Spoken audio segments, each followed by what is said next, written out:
Bonsoir à toutes et à tous. Donc, je vais vous présenter l'école doctorale MIPEJ. Donc, comme son nom l'indique, c'est un acronyme qui regroupe plusieurs thématiques qui sont chères à l'Université Paris-Sud et abordées à la fois d'un point de vue modélisation et instrumentation. Vous allez me dire d'où vient ce mot MIPEJ. Donc, on a essayé de regarder la meilleure combinaison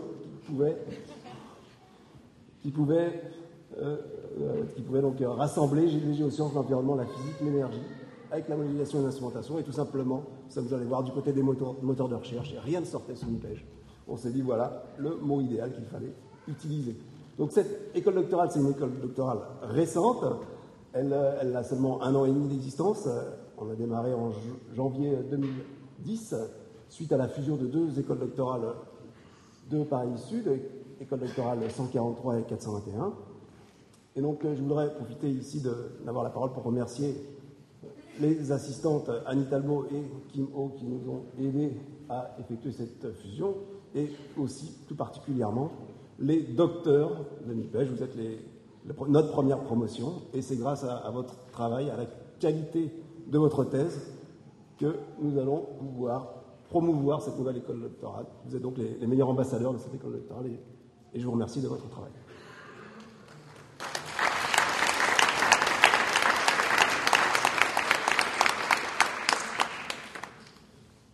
Je vais donc appeler Yvan.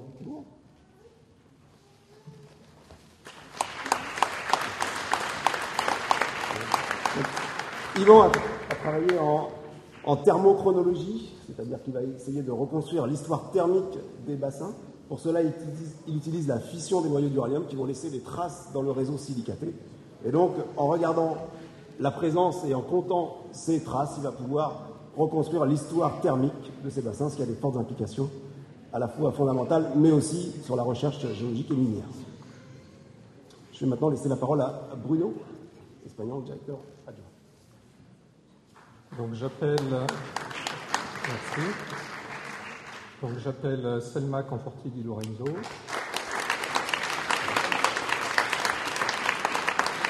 Donc, Selma a effectué sa thèse au LAL sous la direction de Christophe Delataille et de Jean-Éric Campagne sur le développement et la caractérisation d'un ASIC de lecture de macrocellules de photodétecteurs de grande dimension. Donc en fait, ça a consisté à développer de tout petits circuits électroniques pour lire des détecteurs de physique des particules qui sont absolument immenses.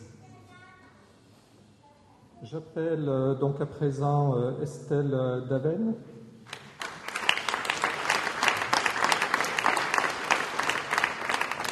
Donc Estelle a effectué sa thèse sous la direction de François Paquet à l'IRSN.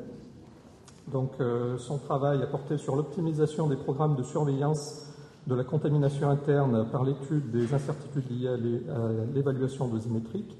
Donc c'est un travail de première importance puisqu'il porte sur la protection en fait des personnels qui travaillent dans le milieu nucléaire. Donc j'appelle à présent Bastien Fabre.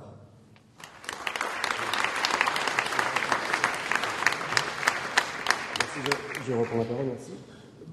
Bastien, donc, qui a travaillé sur les biominéraux, et notamment les squelettes et les coquilles d'organismes, qui sont des enregistreurs des variations climatiques dans le passé. Donc c'est important de bien connaître leurs propriétés physico et chimiques pour pouvoir estimer les paléotempératures et ainsi regarder l'évolution du climat au cours des temps géologiques. J'appelle maintenant Gilles Colette.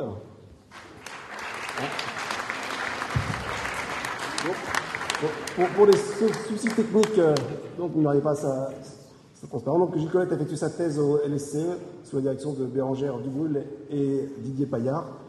La thématique était l'approche des bifurcations de la circulation thermo-haline, c'est-à-dire la circulation donc, de l'océan à l'échelle globale, c'est-à-dire à l'échelle de la Terre, qui est contrôlé par la teneur en sel et la température, et donc cet océan est un régulateur du climat, et il s'est intéressé justement aux variations de cette régulation au cours des temps.